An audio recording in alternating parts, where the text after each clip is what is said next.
Today we're going to begin by applying the distributive and commutative properties to relate multiplication facts of 5 times n plus n to 6 times n and n times 6, where n is the size of the unit.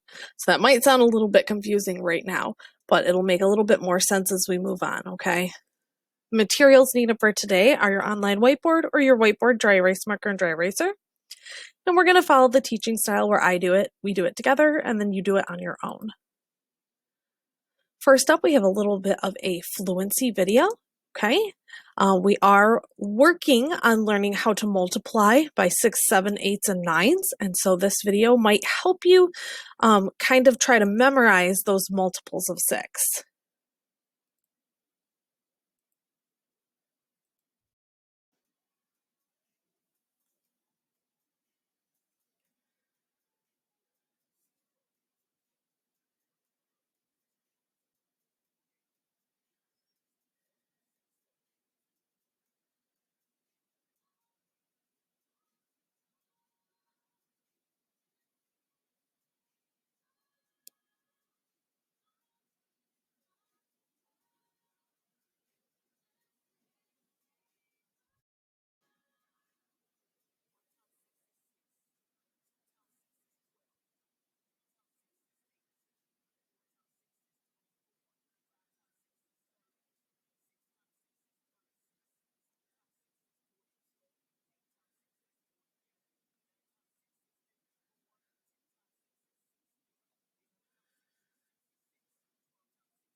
Okay, so hopefully that rhythm kind of can help stick in your head to remember those multiples of 6. All right, so we're going to go ahead and continue. This part I'm going to show you, so I'm just going to have you watch, and then we'll do one together. So this says each cube has a value of 7. So what that means is each one of these little cubes is worth 7. Okay? Now, our unit form, if you remember from way back in Module 1, unit form, okay, is when we label our number, okay? So right now we have 5 blocks, okay? 1, 2, 3, 4, 5. And each block is worth 7. So we write 5 in number form, okay? And then we're going to spell out our 7. We have 5 7s. And that's how we write it in unit form. Now let's go ahead and continue. Now we want some facts, okay? Well, it already has the 5 here. We know there's 5 groups, and it's 5 groups of 7, because each of those blocks is worth 7, and there's 5 of them. Now, if you remember commutativity, that says that we can take the two factors and we can switch them and the answer or the product stays the same. So we know that 5 times 7 is equal to or is the same as 7 times 5, because we're going to take 5 times 7 and we're going to flip it.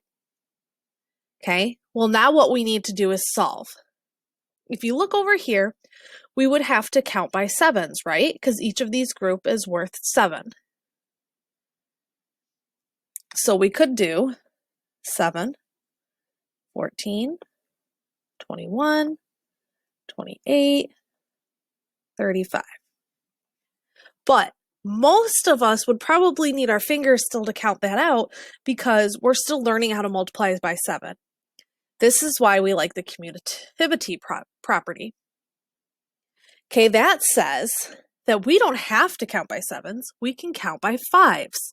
Okay, there's 5 groups of 7, so instead of counting by sevens 5 times, we can count by 5s 7 times. 5, 10, 15, 20, 25, 30, 35.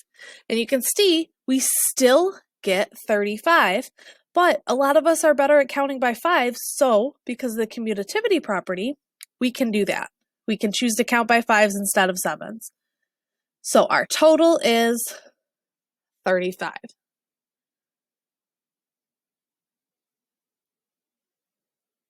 Okay? Let's go ahead and go to our next problem. This one I'm going to have you help me a little bit with.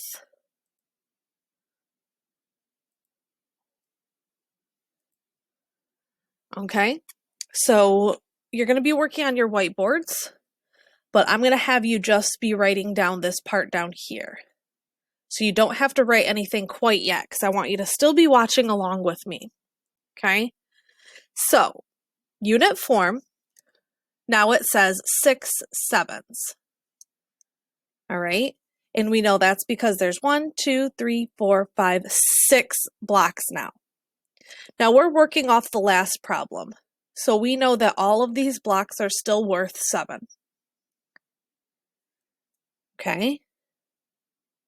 Now in the last problem, we only had these 5 blocks. So what this problem is showing is 5 sevens plus 1 more 7. Okay, and if you remember from our objective for today's lesson, okay, we are learning how we can use 5 groups of something to make it a little bit easier for us to add more on. Okay, so right now we have our 5 groups of 7, which is great because we're pretty good at counting by 5s. 5, 10, 15, 20, 25, 30, 35. Okay, and we know that from last time that this equals 35. All right, so we do have our 35 here. 5 sevens equals 35. Now we have to figure out, what does 1 7 equal? Well, go ahead and hold up with your fingers. 1 group of 7 equals what? Or 1 times 7 equals what? Hold up the answer with your fingers.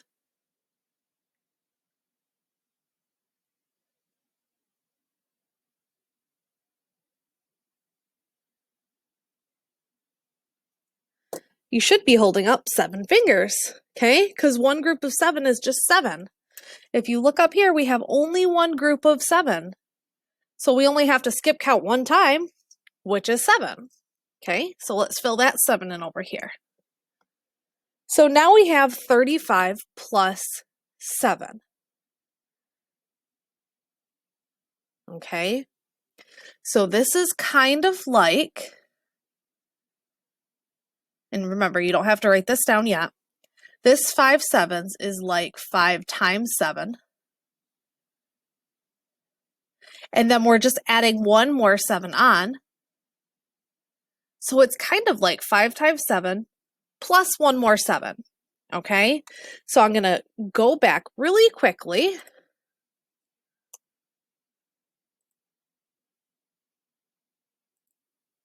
Okay, and you kind of have to read through the writing because I don't want to erase it. You can see here that it says 5 times n plus n. So that's what we're doing, really. 5 times 7, okay, 7 is like n. It's our number that each block is worth. Plus 7, okay?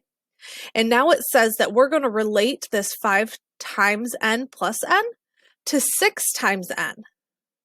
So let's go back and figure out why that works.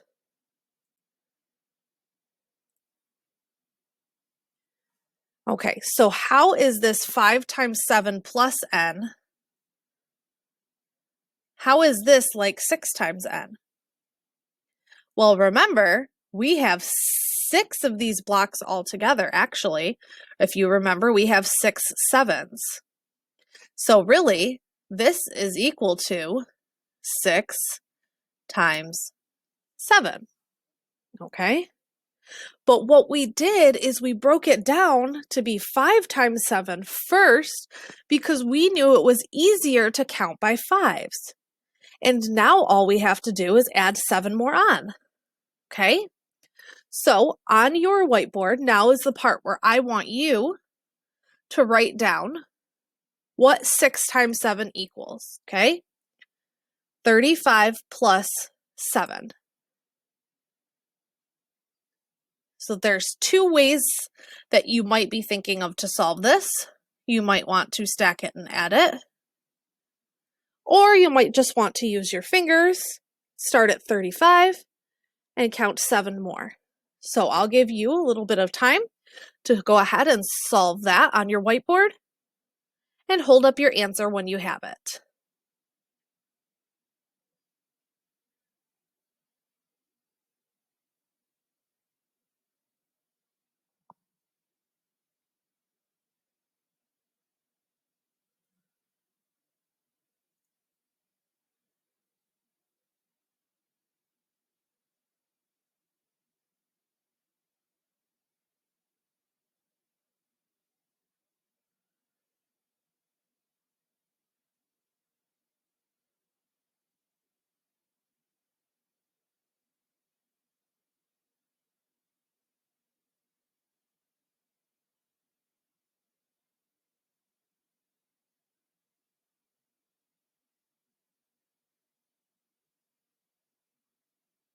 Okay, so if you were counting, you were adding on 7 more, and 35 plus 7 is 42. Okay. So now what we're going to do is we're going to write down some facts. Okay. So make sure you have some space on your whiteboard. Blank times blank equals what? And blank times blank equals what? So the first one I'm going to do with you, and then I'm going to want you to show me your knowledge of the commutativity property. Okay. We have 6 sevens all together. So I'm going to say we have 6 groups of, because remember our X stands for groups of 7. And we figured out that equaled 42. Now I want you to use what you know about the commutative property to take those 2 numbers and switch them. The answer stays the same, okay? So I want you to go ahead and I want you to write this multiplication fact on your whiteboard and hold it up when you have it.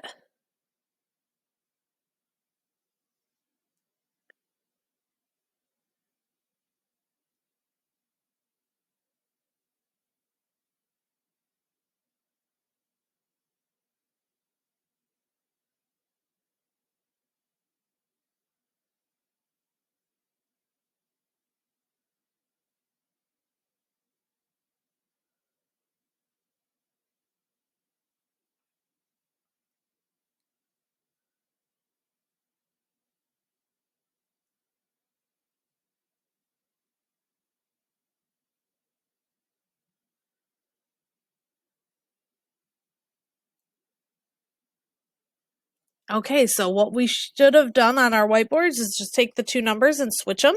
So instead of 6 times 7, we have 7 times 6, or 7 groups of 6.